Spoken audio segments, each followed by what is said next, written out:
Good evening, everyone, and welcome to Reputation Today Prime Time. This is a special edition with Global Indians. The Reputation Today 20 Global Indians list and this panel discussion is powered by Wordsworth Communications Consulting. My name is Amita Vadhera, and I'm the Senior Knowledge Manager at the Promise Foundation, which runs Reputation Today and Comms News, along with Praxis, Quorum, Reprise, Spectra, and online events like these. On behalf of the team at Promise Foundation, I welcome all of you today. Reputation Today announced its list of 20 global Indians, class of 2023, on Thursday, 24th of August. Congratulations to all. This is the fourth year in a row we are bringing out this list. Our panelists today are a part of the list. The discussion will be about a panelist's journey, learning, and experiences along the way as a global Indian PR professional. The talk will be primarily focused upon a new worldview for communicators. We are sure all of you will benefit immensely from today's discussion. Before we begin, we would like to thank Wordsworth Communications Consulting for their support over the years. The hashtag for today is hashtag RTPrimetime. Tweet away your learnings using the hashtag and do not forget to tag us at RepTodayMag and our partner at Wordsworth CC. Remember to subscribe our YouTube channel bit.ly RT on YT for more such online events and beneficial content. Without further ado, let me invite the panelist for today. Please welcome Amanullah, Head of Corporate Media Relations, HSBC. He's joining all the way from Hong Kong. He'll just take a couple of minutes to join because of some technical issue. Deepthi Shetty, Regional External and Internal Communications, BASF. She's joining us from Kuala Lumpur. Lavanya Mandal, General Manager, Head of PR and Internal Communications, Aster DM Healthcare from Dubai. And Vidya Sachit, Managing Director and Global Health Strategy Lead, Edelman, all the way from New York. And moderating the panel discussion is Sonia Kulkarni, founder, Hunt Golden and Media. Over to you, Sonia. Thank you very much, Amita, for this introduction, and welcome to all the audiences and, of course, my esteemed panelists. A very interesting topic, a new world view for communicators. We all know in a world that is constantly evolving due to technological advancement, shifting societal values, and changing communication platforms. So the rise of the digital media, especially post the pandemic, the role of communicators has undergone a profound transformation. The many hats that you all wear has made it not only very difficult and challenging, but very, very interesting also. The emergence of a new worldview for communicators reflects the need to navigate these changes and effectively convey messages in a way that resonates with the diverse audiences. And I'm sure our audiences today are not only going to learn and observe, but soak in all the insights that you're going to share with us today. And because we have our panelists across industries, across regions, and what better way to deep dive into this topic and to the minds and the learnings and the journeys of each one of you. The many points that we're going to touch upon is, of course, not only just adapting the digital era, but what is really interesting is also the cultural diversity.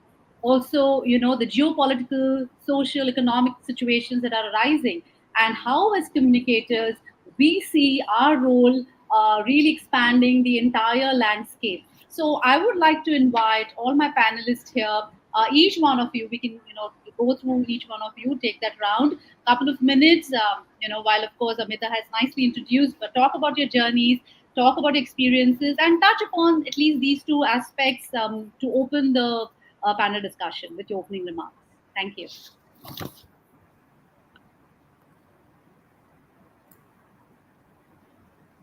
Yeah, Dipti, go ahead. You can start the discussion.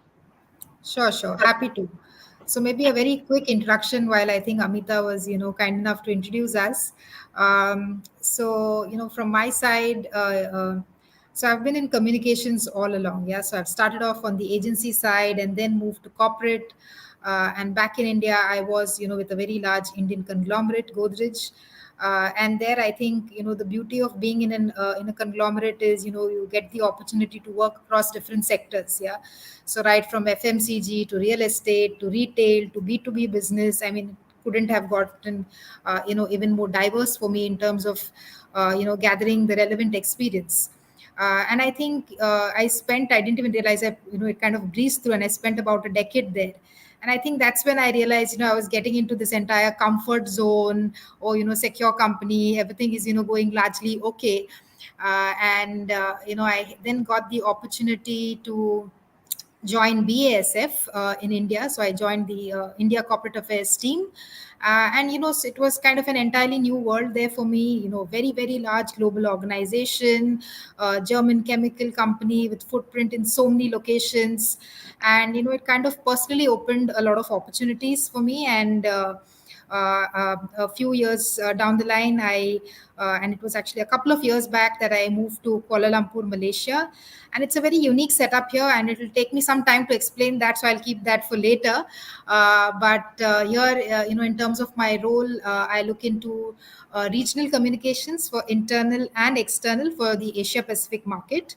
And I lead a team of seven, and basically looking into markets of South Asia, Korea, and Indonesia.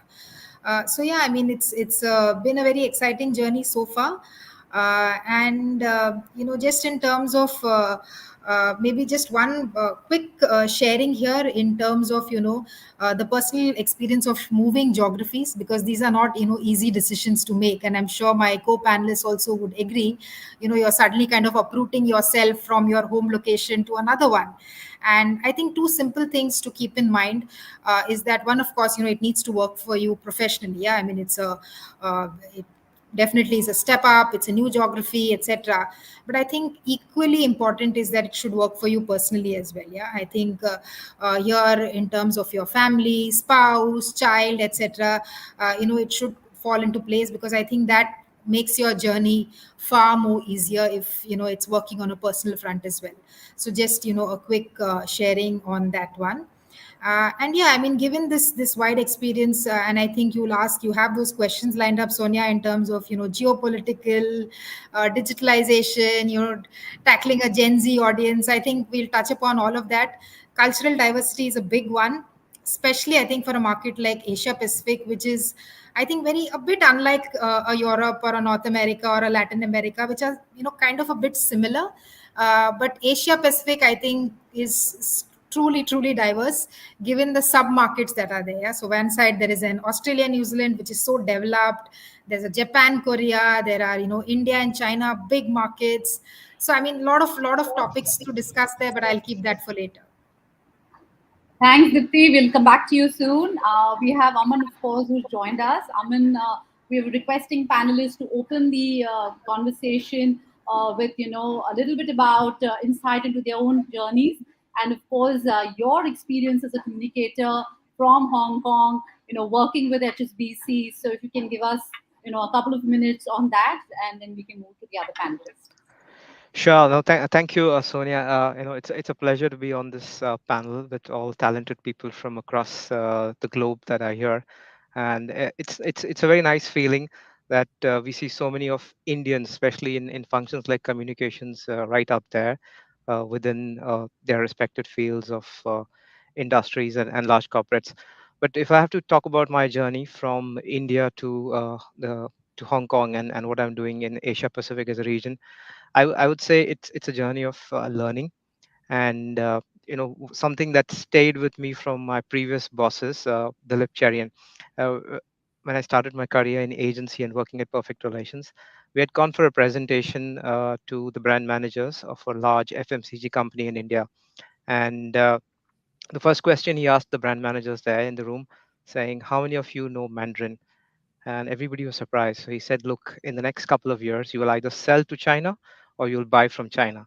And that stayed with me because as communicators, it's very important that being in Asia or working for the top corporates globally, you would in some way either interact with a Chinese client or with China as a country, import, export from them. And that's when this journey of going international and understanding how big Asia is and what can I do as a communicator and push my entire journey from working with media in India, looking at the 20 plus or 25 plus languages maximum that we utilize as communicators, and going from there global, looking at what are the languages, what are the cultures, if you're going to service and work as part of organizations that are spread across continents, how do I get myself to the next level? And in that career journey, HSBC happened as head of comms for India. I took that role up, spent a good number of years, uh, started working closely with the regional team, and to my aspiration of being able to speak Mandarin, which I haven't still, but use that as a milestone for myself to grow in this role. And here I'm in Hong Kong for a year looking at the media relations for 17 countries, right from Japan to Mauritius, that HSBC operates. And I have a team which is multilingual. I can't speak any other language apart from English, which is international. So, have those specialists in my team, and it's been a good journey. And I can talk a little more as we get into the fine aspects of culture, diversity, Gen Z. One of the big things about cultural diversity, which everybody looks at from just the tip of the iceberg about the Gen Z and the younger, is looking at the age group and population of people in the workforce globally. They are high up in the 40s, and retirement ages are as high as 60, 65. And in some countries, there is no retirement age. So while everybody talks about Gen Z, I think in this conversation, we should also talk about the aging workforce that we have to work with and communicate to. So that's a bit from me. Sonia, back to you. Thanks, Aman. In fact, Hong Kong has always been one of my favorite cities. So now I have one more reason to come and meet you there. You're But most welcome. yes, thank you. The next one I would like to bring in is Vidya Sachin. Here I have a personal interest because she comes from an agency background and she's working with one of the best known agencies in the world today. So, while we have a couple of our panelists who play the role of corporate communications, we have Vidya, who is the managing director and global health strategy lead for Edelman. And of course, Edelman also is absolutely known for the trust barometer that we launch every year. So, Vidya, all the way from New York, let's hear from you some opening remarks. So, first of all, good morning to all of you from New York. I'm really pleased to be here and to be joining such an interesting and diverse group of panelists. So, it's a real honor for me. I'm going to actually talk about my background kind of a little bit differently because I sort of came to communications through a really diverse set of past career experiences, but all of which I think served as really valuable building blocks in kind of bringing me to the career I am here. It's funny, Aman was talking about his former manager and the importance of speaking Mandarin kind of speak in the global world. So I grew up in the United States. I spent a lot of time in India growing up. Including professionally at times. I decided to learn Mandarin when I was in college, actually. And I studied Mandarin for a few years. I spent a summer in Beijing. And it's interesting how sometimes decisions you make when you're really young have a really sort of transformative impact on your life, your career, the trajectory of where you go, who you meet, and what you do throughout your life. So after college, I moved to Hong Kong. I lived in Hong Kong for many years. I worked for Goldman Sachs, where I was part of a small team that worked with governments, policy institutions, central banks, and state-owned enterprises on debt ratings, on risk management, on a whole host of things related to economic development and policy. And it's interesting because when you're in a role at that, so young, where you're working across such a diverse range of markets, many of which were new to me, time and again, the thing that really makes an impact with your clients and in your own career is effective communication. It's knowing how to write, it's knowing how to speak, it's knowing how to present yourself to clients. And I often say that communications, the communications field is such an important field, particularly in the world today, but these are skills that everybody needs to have in their career, no matter what they choose to pursue. So I did that for many years. I moved back to the United States to do graduate school. I did a law degree and an MBA. And then after that, I worked for a few years at a strategic advisory firm that was run by the former head of the British Secret Service. I did geopolitical, macroeconomic consulting outside of health, actually. I worked with tech companies, fintech companies, hedge funds, retail, really across a broad range of markets. But the role was working with CEOs and strategic decision makers to help them make the best decisions given the ways in which the world is changing. So economic inequality, polarization, nationalization of policies in different industries, and really helping businesses to prepare for a world that is, that at the time and continues to sort of change in really fundamental ways. After doing that for a few years, I joined Pfizer, actually, because Pfizer at the time was looking for somebody who had deep emerging markets experience, but from other industries that they could bring to bear in pharma, which is an industry that, often people who are in pharma have spent their entire careers in pharma. They're sort of deep in the science, but the industry, is really making a push toward innovation and kind of learning from other industries. So I spent 4 years at Pfizer. I did a mix of strategy and policy work across commercial and public health. I worked very closely with our comms and corporate affairs teams. My former mentor at Pfizer, who used to run corporate affairs and then joined Edelman, brought me to Edelman thereafter. So I am in a role at Edelman where I do a mix of strategic thinking for the healthcare sector and really trying to push the boundaries on how we work in a more global integrated way. Strategic work for some of our big clients, particularly ex-US, and particularly in Asia, the Middle East, and Africa, where I have a lot of experience. And as Sonia mentioned, working extensively on our trust barometer. So I was one of the people to launch our health trust cut this year in April. And I work on sort of big trust, as we call it, which is launched at Davos every year. I learned Mandarin and I ended up moving to Asia. I met my husband in Hong Kong, and it really set off a chain of events where I think that each step in my career has sort of been a building block in leading me to where I am today. And the thing I'll offer to everybody joining this session is that there is really nothing more important than communication. It is important professionally. It is important personally. It is especially important in the world in which we live today, where information travels across the world at unprecedented rates. And so people have kind of unfettered access to information. And yet we are also in a world in which inequality is widening, and there is a sense of kind of, a growing sense of what some people have and others don't. I remember when I started following the pandemic in its very early days, when it started in Wuhan in China, I remember saying to a colleague that I had a huge fear that COVID-19 would become ultimately an affliction of poorer, lower and middle income countries and marginalized and underserved portions of the population. So I think about this a lot in health, because I think that healthcare in and of itself is important, but how we talk about healthcare and how we communicate the decisions that people, communities, societies, and governments need to be making when it comes to good health are so fundamental. And the past few years have shown all of us that, and I expect that we'll only see more of it to come. So can talk more about all of those issues later, but I'm really thrilled to be here. Thanks. Great. Thank you so much. I want to bring in Lavanya here. Lavanya she's been in Dubai for a decade now. That's what she's telling me before we started this panel discussion. Very interesting. Also comes from a healthcare background, so great to hear your perspectives. And most importantly, your role also includes the internal comms. So, that could be, again, an interesting perspective, especially, your learnings during COVID and now post-COVID, where we are all moved into a hybrid kind of a world. And while it is, of course, an opportunity, but yet there are a lot of challenges. So how, as a communicator, you've been managing all of that? We would love to hear from you, Lavanya. Over to you.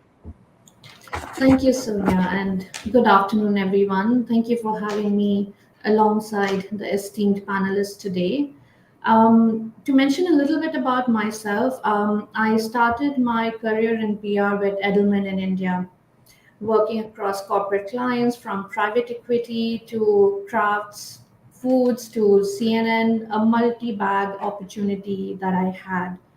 And from there on, I got an opportunity to set up the CorpCom function with Abbott DM Healthcare in India, which was a subset of Main Abbott India. So it gave me my first opening into healthcare communications and as well as internal comms. And I got an opportunity to learn from like the best in the market from both global perspective as well as local perspective. What really kept me going in the healthcare space is the kind of difference that I could see communications can make amongst the local population and even amongst, like set B2B as well as people to people communication. From there on, I got an opportunity to work with Ogilvy in Dubai, and I joined them here in 2013 and proactively helped them build the entire healthcare communication department for the entire Middle East. So when my colleagues spoke about moving to a new market and adapting to the new culture, the need to learn the new language, for me it was Arabic. The entire media here is Arabic media. The leading language is Arabic. So I had to literally take a course in Arabic to kind of start understanding the gist of what people are trying to say and understand. And then start talking to people. And like, the Arabic first mindset also started setting in where I would ask my colleagues to kind of interpret what they would want from a messaging perspective for the people to understand and then think back in English. So being open to change, being open to flex to different methods of working and setting down or settling in a very diverse environment became the stepping stones for where I am today. From Ogilvy, I happened to get an opportunity with Aster DM Healthcare. Here, I'm managing the entire global PR and internal communication piece. I set up the internal communications function, which is now targeting more than 30,000 employees based across 7 countries.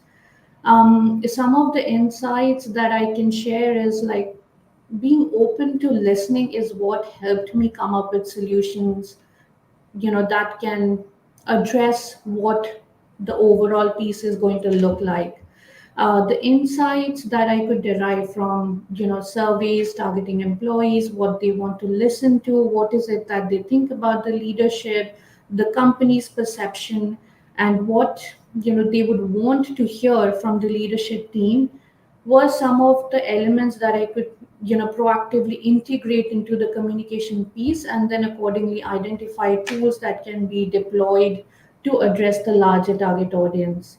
And this was, of course, supported by metrics on measurement, regular surveys that we would do to identify what more they would like to hear, what is working well, what is not, and then reshaping everything accordingly.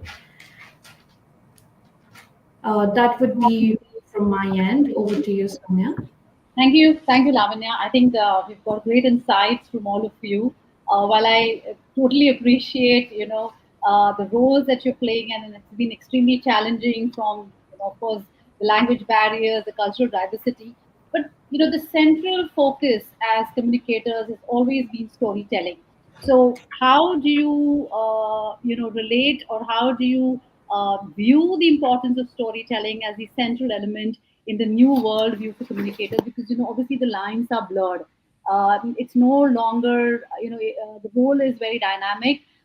It kind of spans across a diverse landscape, from advocacy, from managing the environmental, social, corporate governance aspect, to obviously curating the brand persona.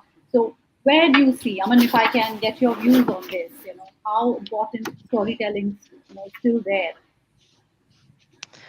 Okay, I don't have a very educated or a PR view on this. How we address it, and I would simply break it down is, stories across cultures are similar. Human beings are the same, and it's the same emotion that entices us, the same emotion that energizes us. And as Indians, I think the first thing that as an introduction, even culturally, we do is do that Indian nod, and that's something which I picked up with a lot of conversations when I meet people. Across different geographies, is they will try and do the Indian nod to relate to you, to to make you a lot more comfortable. And similarly, when we come to storytelling, I think emotions how the world is feeling, especially after the pandemic. Everyone's moving through their journey in terms of personal lives, communities, countries. So the storytelling across cultures is similar in terms of what we want to say as a message, but how do we deliver it is what is the big challenge. And when we look at working as part of large global organizations, we have to filter down as much as we can to make the story more simpler, more relatable to the emotion, as against looking at it to build it up from a community or from a race. I think the simpler you keep the communication, and the essence of your story has to be clicking on a human emotion. Yeah. And that's the premise with which I feel that, and I have done personally work within the organization, and the organizations that I've worked, is to look at how does this connect to that emotion, how does this connect to a passion, and how does this connect to that individual. If that element is right, then storytelling is similar across geographies, similar across cultures. But then it depends on what are the nuances that you can bring in, how you can tailor it in terms of the platforms, the distribution channels that you're looking at communicating that story. So I have a very simple view: look at the emotion and try and connect it. Yeah. I think, Aman, I'll just jump in there because so much of what you said actually aligns with a lot of the work that we've done at Edelman on trust. So one of the things that we have been trying to figure out and help our clients figure out is how do you actually build better trust in enabling people, families, communities, societies to make the best decisions that they can for their health. And obviously, in the United States, I don't have to tell anyone joining today what happened in the US during the pandemic when it came to vaccine hesitancy, the anti-vax movement, the politicization of science, in a way that I think was really sort of shocking and unprecedented for many of us living here, but also is a sign, we think, of ongoing challenges that those of us working in health will have in the US on an ongoing basis. And in many ways, we see parallels to this in other parts of the world. We see questions around science made along political lines and populist lines and that sort of thing. One of the things that we have found is that the best way to build trust is to speak to people as though you are there with them and personally invested in them, and to speak to them using clear, informal language, right? So one of the challenges that scientists had, the CDC and others kind of in the US during the pandemic, is that the not only was the scientific information that was coming out constantly changing, but it was presented in ways that many people who were already kind of hesitant perceived as too complex, too elite. You're speaking down to me instead of speaking to me like an equal. And I think communications in general, but how we tell stories that are effective and empathetic, it comes down to creating that personal relationship, but also speaking to people as though you are at the table with them, clearly, informally, plain language. And like, that's what people want. And that's how people feel part of the decision-making process and feel more likely to trust you as a result. So, with a great insight, I was actually going to bring in you there to get that agency perspective. But I would then now like to ask Dipti, with her experience with BSF, when we talk about storytelling, it also at times hinges on authenticity, and with the continuous pressure of having the online presence, how do you balance that as a communicator? Also, keeping the ethics at the forefront. We are at a very interesting phase of our evolution, I would say, whether it is communication, and communication is core to the business. So how are you managing this role? How is it a tough balancing act, or you're on the tightrope all the time? Yeah, so being in the chemical industry, it's not always easy. Yeah, you're always vulnerable as a brand, and there's always a lot of backlash, and especially back in Germany where we are headquarters, there's always things happening. Yeah, so I think before I come to that topic, a very quick one also on storytelling. I mean, Aman spoke about emotions, connect. You can also build connect through humor. I mean, stories really connect and build interest. I think we all know that. And especially for a brand like BSF, which is B2B, not very sexy. We talk about products like dispersions, agrochemicals, lubricants, coolants. I mean, nobody wants to hear about that, right? So I mean, it's all about, I think, humanizing your content, making it as easy as possible for people to understand. And one example I would like to share here. This was in fact internal. It was one of our induction sessions, and I was an attendee here actually. And here comes a leader, and he was talking about the petrochemicals business, and I was like, oh my god, here he is. He's going to talk about a lot of technical stuff which is going to go above my head for sure. But the way this leader explained the concept of something like a chemical value chain, yeah, and he said, the chemical value chain, I would like to give an example in relation to rice. And he said, just like how you have our raw material is naphtha, and from there we make different products, and that was the chemical value chain the topic that he was covering. And he said, from rice you can make fried rice, you can make sushi, and a very very simple analogy that he gave, and it immediately caught all our attention, and the entire audience was glued. Yeah. I mean, simple things, and I think these stories are all around us. It's just about connecting the dots and putting it across. So it's really not about B2B or B2C. It's up to us as communicators, I think, to build that connect with your audience, be it internal or external. And yeah, I think coming to the topic of authenticity, transparency in today's context, there's digital, there's advocacy. I think all these pressures are there.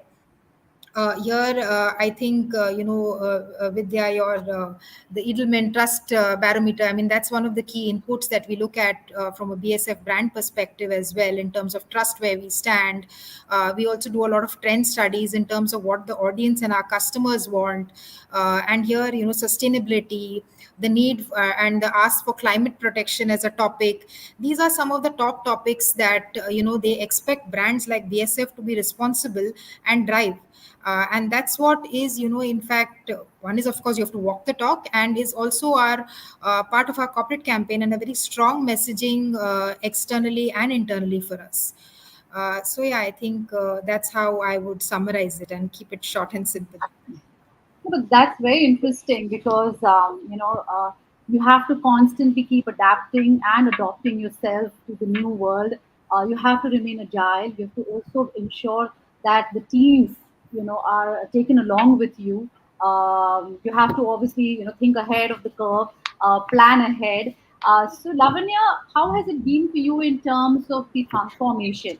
With the digital age overtaking the traditional media, but yet there's a lot of, at least in India, there's a lot of importance to the traditional media still. And with the onset of Chat GPT and AI, of course, it's been even more challenging. So with your role, which is both PR and internal comms, where do you see the shift happening, and where do you see maybe the next couple of years for you and for the industry?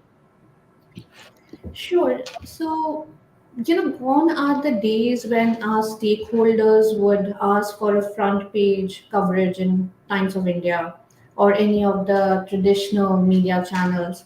Today, like at least most of my leaders would come and ask me, oh, has the story appeared online? What is the kind of impression it has achieved? Has it gone on social media? Can you make the story viral? So that is how the thinking has changed and adapted. Today, it's a digital first approach that we undertake all across our marketing campaigns and even in PR. So we start with thinking how we can, give an exclusive to a publication so that they can create meaningful content, and then they can, proactively work with us to make it viral. And similarly, many of our communications are focused on our own channels, be it our website, our social media. With the traditional media becoming more commercial, the entire focus when it comes to corporate reputation management as well as crisis management has shifted to managing communications through our own channels. And that worked quite well for us during COVID 19. Aster, the company that I work for currently, it has a chain of hospitals, clinics, and pharmacies across Middle East and India. And we were hit one of the hardest when COVID came knocking on our doors. At the same time, we had to keep our workforce of doctors, the frontliners, motivated enough to continue what they are doing. And at the same time, the entire shift to working remotely and still maintain the operations was a huge challenge. So digital came to the entire forefront. We started campaigns where storytelling, for us, the focus was, of course, people first. The entire storytelling aspect of what our own frontliners are doing and how we as employees based across geographies can contribute to that ultimate success of saving a patient's life. That became the main priority and the entire objective. We started series of stories about our frontliners, how they are saving lives, what are the hurdles they are crossing, and started bringing that to the forefront through our own channels as well as we used media support. Over here in Dubai, we partnered with a publication to send one of their journalists into our COVID wards. Like that was just at the beginning of lockdown over here, and that went quite well. Like people could almost see the work that nurses and doctors are doing, and that resonated with everyone externally as well and as well as internally. So COVID changed everything. It became a catalyst for the healthcare industry to start thinking about how to integrate technology to meet the evolving patient needs. And at the same time, it gave us a push as communicators to think beyond, what our physical limitations are and reach to as many people as we can to kind of bring the entire global perspective and view towards our particular brand. So it's been a learning curve, I would say, and with the advent of ChatGPT, AI, and other tools, I would say, like at least for me personally, they act as support functions. Like being as a lead for this, the CopCom team over here, with a very lean team, I have been able to manage a lot of my work, for example, through Otter, which gives me a translation of any industry interview at a very quick pace, or a leadership conversation can easily get translated. Similarly, for like generative AI, I've been able to create images and creatives and even short videos in a very short time frame, which can quickly work out. So when it comes to a creative thinking and the knowledge and expertise, of course, that is where we as communicators come to the forefront, and that I don't think is going to change. These tools are there to help us, and we should be able to make the most of it to our advantage. Oh, very well said, Lavanya. And I think I would take your views here, Raman. You come from the financial services sector where there's a lot of data, there is a lot of analysis. So how does this, with the advent of AI, virtual reality, how is that helping you in your decision making? Earlier, of course, we had the basic matrix. Most of us, always do struggle with tools, and we've been trying to work on a lot of data around communication effectiveness. But in your role, I'm sure it's necessary. It's not even a luxury. So how do you work around data analytics in decision making as a communicator? So, a very, very pertinent question. And it's a bit of moment of truth when it comes to ChatGPT, AI, and using data analytics to make decisions. The first thing, question that as communicators we should ask ourselves and everyone around who's doing this is there an excessive or an overload or a push of communication? Uh, I think during the pandemic and the past 2 years, because we had to communicate a lot, I think that frequency and the channels, all of them got absolutely choked with a lot of top-down communication going through. And the best way to look at the data was, where are people consuming that data? Are they looking at them on their handheld devices? Are they looking at it in email format? Are they looking at it in a video format? And how long have they spent on that content that you've pushed out? So analytics meant that we could look at all of these things. Surprisingly, it's a mix between culture and the distribution, or you can say the content channel that you're utilizing. Because if you look at the workforce today within different organizations, and I touched upon earlier, while we are very focused and worried about Gen Z, you look at the existing workforce in aging populations and countries in more developed economies, Europe, US, Japan, quite a few in Asia. People are aged 40 and in their mid 40s as an average workforce that you would have in your organization. So you have to find a balance, use the data to see, okay, are they going to consume this via an email? Would they prefer this in a video when they are on the go or looking at it on their devices? Or what's the kind of adoption that's coming through? I'm just going to pick another anecdote. For example, today podcast, and if I use Indian podcast, there is a podcaster by the name of Beer Biceps, Ranveer Show, and he's interviewed even the foreign affairs minister in India, and he did a 1 hour long podcast which has got over 5 million views. So there is space for that kind of content in terms of an hour long conversation. So do the town halls that we do with staff and leadership hour long, is there a requirement for it? Yes, there is. So to come back to my first point in terms of data and analytics, it plays an important role because everybody's moving with a digital first strategy. Digital tools would mean that all of these channels can be measured effectiveness, how much time people are spending, how we look at these, and it gives you a more you can say it allows you to free your time, utilize these tools to focus your energies and your content towards your target audience and what do you want to deliver as an organization. So if I have to take an example, we're talking about energizing the workforce, and how do we energize a workforce that's as diverse as the frontline salespeople who would be in their mid 20s to the mid office, which is supporting in terms of back end, doing a lot of work with coming with their experience of 15, 20 years of banking. And then you look at top management, which is again 30 years in career, or probably 20 years, very averse to consuming content which is in their personal lives, which is short videos, uh, very savvy when it comes to being available on the internet as against being looked at tools within the organizations that each one works. So data plays an important role, but I still feel there's we've not been able to capitalize on that. As of now, we are in the stage of looking at it in terms of tools which allow us to see where our content is going, what's the consumption. But have we customized it enough? Have we been able to make those decisions where we are going with the right amount of content targeted to the right individual and using the apt channel for it? I think it's still work in progress. At least from where I am today, I am still struggling, but I'm open to your views from the other panelists if they've been able to find that balance. Yeah, absolutely. And with you working across regions, it can be even more challenging. So, Vidya, what are your views?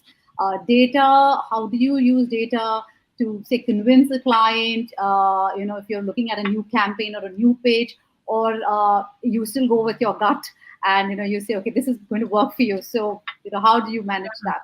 It's a great question, Sonia. I think sometimes because we now have so much data, access to so much information, there is a tendency to try and kind of shoehorn it into everything we do in ways that don't always work, right? So on one hand, data, analytics, information, decisions have to be data driven. Like I've always believed that.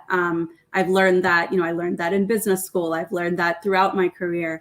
At the same time, I think we are now in a really interesting moment in the world in which the pace of change when it comes to data and technology is faster than people's ability to absorb it and understand it, right? And so ultimately, at the end of the day, you can have all the data in the world, but you are still relying on humans, your clients, your colleagues, to make decisions, right? And so it really is about not just harnessing the data effectively, but figuring out how to distill it in ways that are simple and clear and emotionally resonant. Because you can have all the data in the world, but if the person that you are sitting across the table from either doesn't understand it, doesn't accept it, or wants to go with their gut, you still have to find a way to kind of enable that potential behavior change. So for me, one of the things I think about a lot is, both in terms of my day-to-day role at Edelman and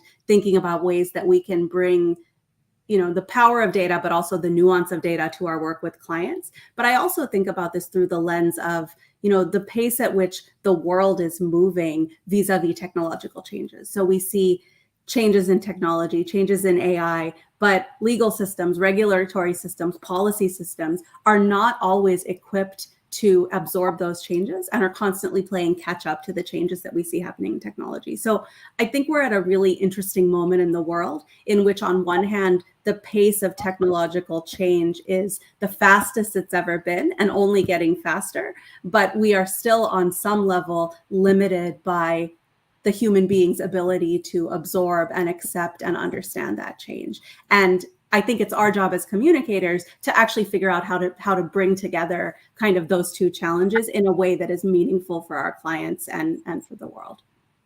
And we all know human beings are very unpredictable. The behaviors, the influences that impact them are very unpredictable. So here's a question I have for all of you, and maybe we can take it to start with, is about social activism. Today, because of social media, we kind of use media, we consume media, we create our own media, and we all have seen anybody can just tweet out a comment, especially if they're unhappy or dissatisfied, or it's used to create viral or fake news or whatever.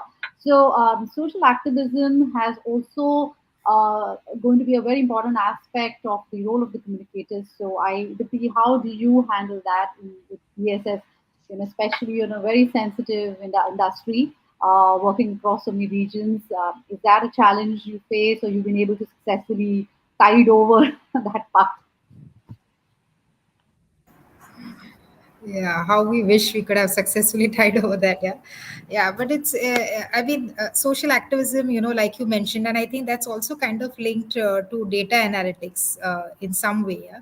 Because there's so much happening in the social space, and people are also commenting left, right, and center. Here I think, looking at data and understanding, is it really worth for a brand to get into the narrative and further add fuel to the fire, or is it best to just keep quiet and for some time, sometimes actually no response is the best response. So I think that sound judgment that we as communicators, and I think even the larger team, not just as communications, that needs to take when it comes to social activism, has a lot to do with data input and I think experience and judgment. I think all of that put together helps you address some of these often random stuff that's on social media. So I think, yeah, it's a thin line, but I sometimes you get it right, sometimes you can go wrong, but I mean, that's the reality. Lavanya, I, your views? Yeah, sorry, Aman, go ahead. no, sorry, please go ahead with Lavanya. I'll come back. I had a contrarian view to Dipti, so I just wanted to jump in. Go on. Go ahead. Sure. We'd love to hear that. Go ahead, Aman. Yeah, so I two things here in terms of data analytics and activism by social activists. I'm reminded of this movie which I was watching with my daughter. It is called Ralph Breaks the Internet, and in that, one of the big lessons they teach people, and it's for children in terms of social bullying and online bullying.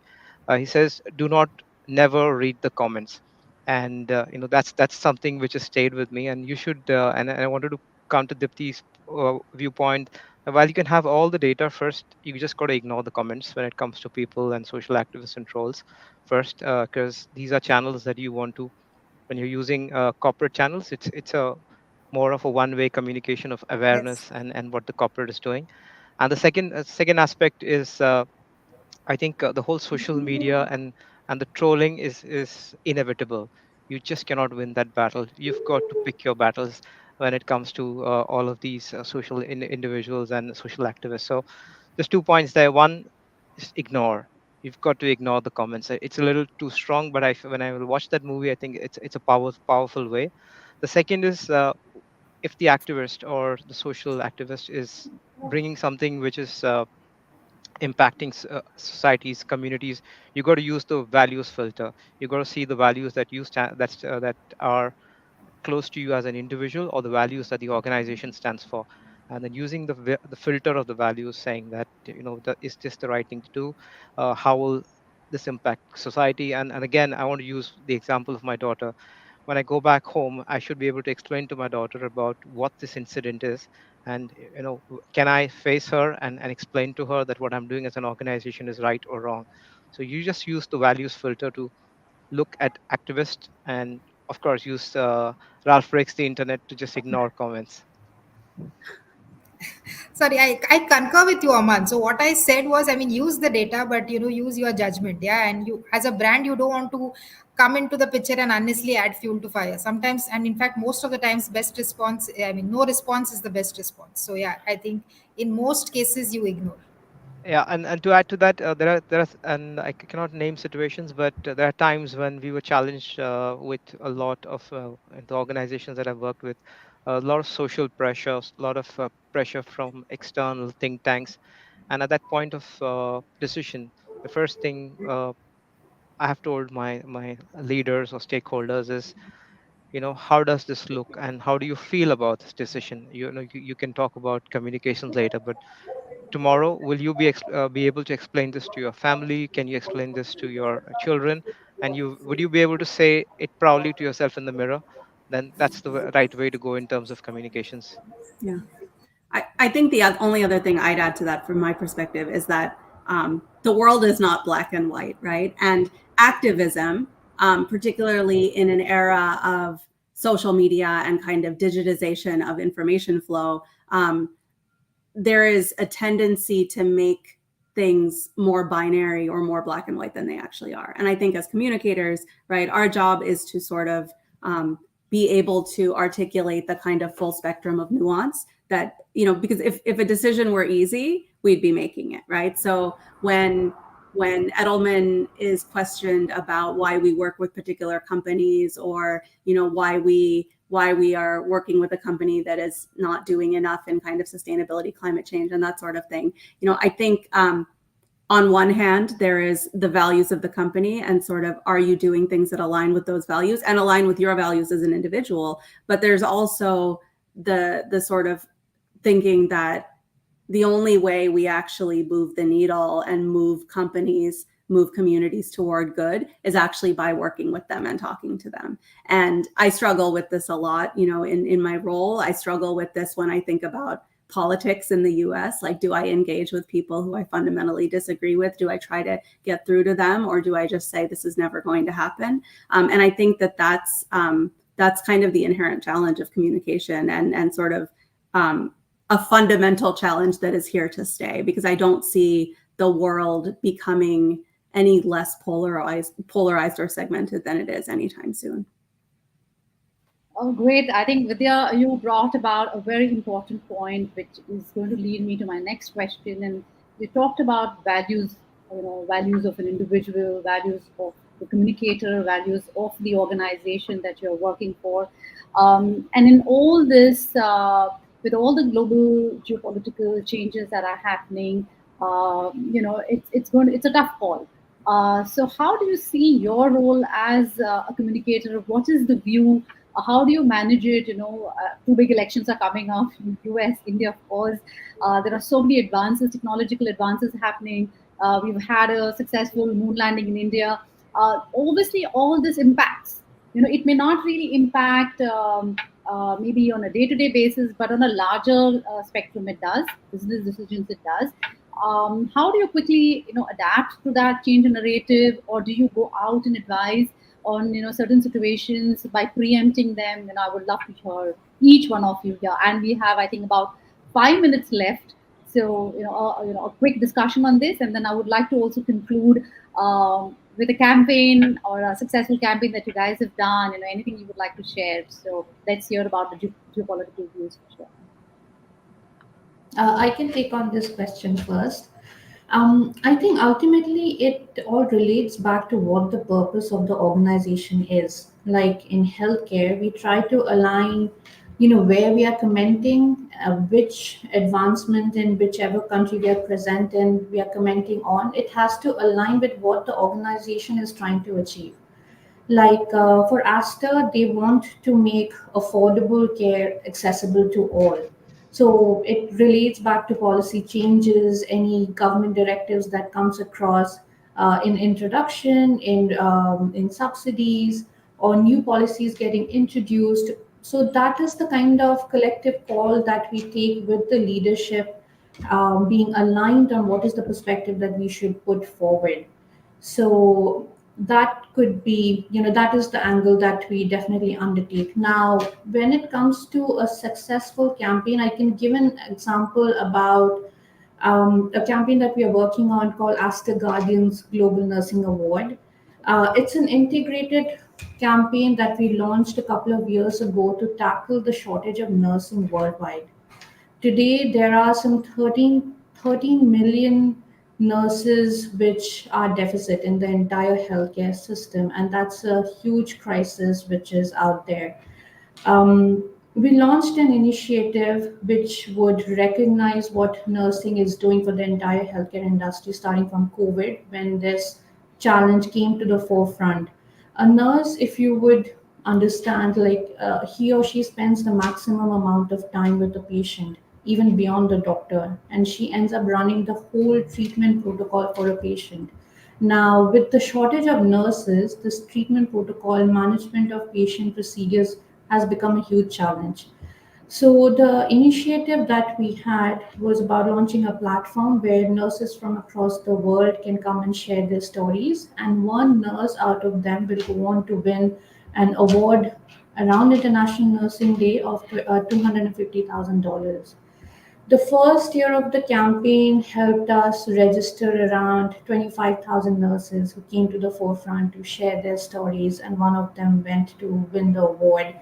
An event was organized. We had, reach out through digital platforms, PR, social media communication across different very popular platforms. Influencers were brought on board, and in the second year, it helped us even get endorsements from governments, WHO. We had messages coming in from Dr. Tedros, UK government, and so on and so forth. So it became like the prime property of the nursing community, which everybody could look up to. And slowly it has started emerging as a property which is inspiring hope amongst nurses to come to the forefront and share their stories and then consider nursing as a profession.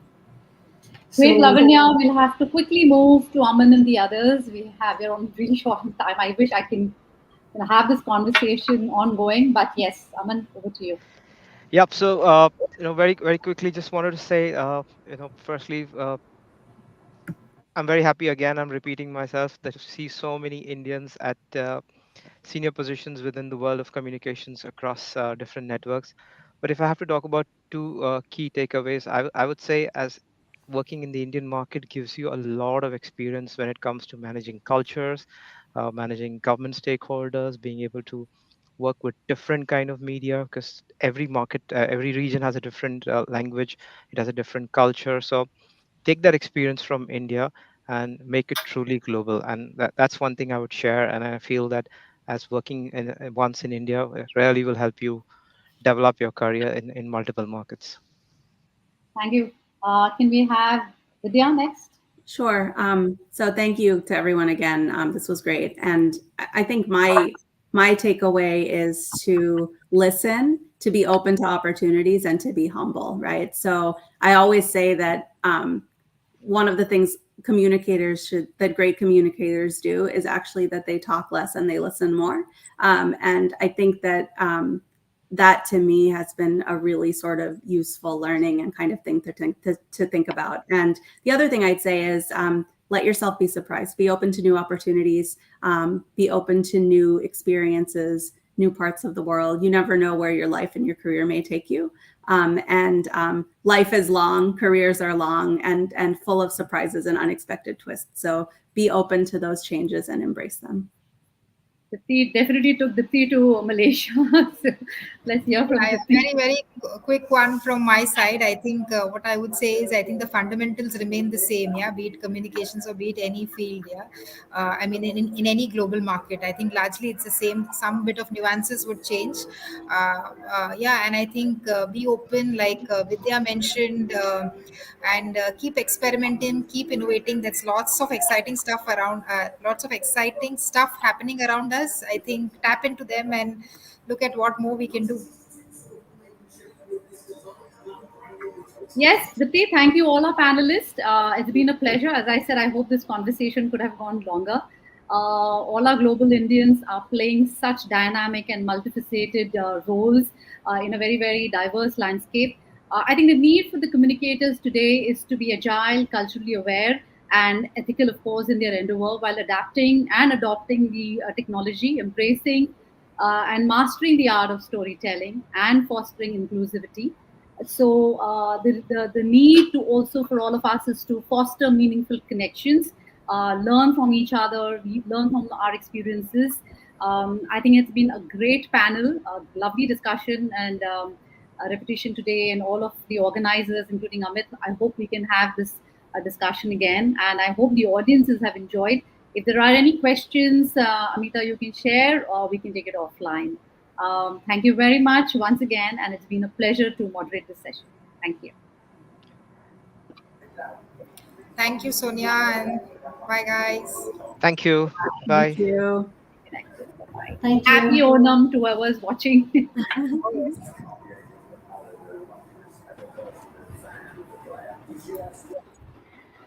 Thank you, Sonia, and the panelists Aman, Deepti, Lavanya, and Vidya for joining us today and for sharing these valuable insights. It was really an interesting discussion. Congratulations once again on being part of the Reputation Today 20 Global Indians list, class of 2023. We thank Wordsworth Communications Consulting for their support in bringing out this list.